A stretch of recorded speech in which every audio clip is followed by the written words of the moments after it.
sat in the courtroom, handcuffed and clothed in orange. A dangerous killer I am. Though the evidence is damning and witnesses can testify my guilt, the pockets of my family run deeper than the results of DNA tests when it comes to law. After 6 months of litigation, the day of the judge's verdict has come. Though my opposition would pull a move no one saw coming, he called a witness. Despite my attorney pointing out the time of witnesses on the stand has passed, the judge allowed the prosecutor to call his witness. I had slain over 20 women, 3 men, and 6 I don't remember, but the attorney called a witness I recognized. I called to the stand, Serena Baxby. The courtroom gasped, and my attorney pointed out that Ms. Baxby is deceased. She was dead. But still, men entered the courtroom, wheeling her corpse to the stand in a wheelchair. Her decomposed body sat at the stand. Maggots and dust obscured her skeletal features. She was my 10th victim, killed about a year ago now.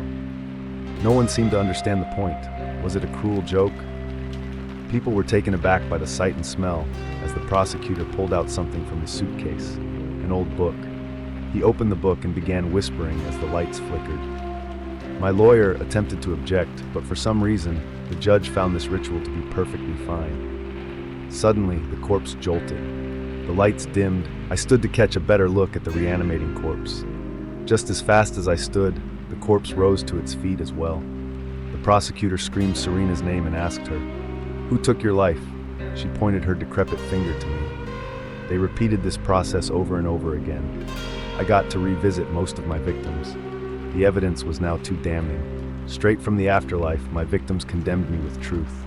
The judge reached his verdict: innocent. Things just seemed to work out for me and my family. I was escorted to a small room, still chained unfortunately, but exonerated of my crimes. Sitting in the bland room, a lone table with a lone me. The lights went out. I couldn't see. Though I felt slim hands touch my head, looking up, the lights returned.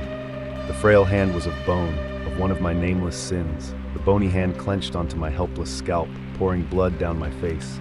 The dead tore me to pieces, starting from the flesh of my face, concluding with the skin off my back. Slowly and meticulously, my reunion with the dead covered the once bland room with crimson.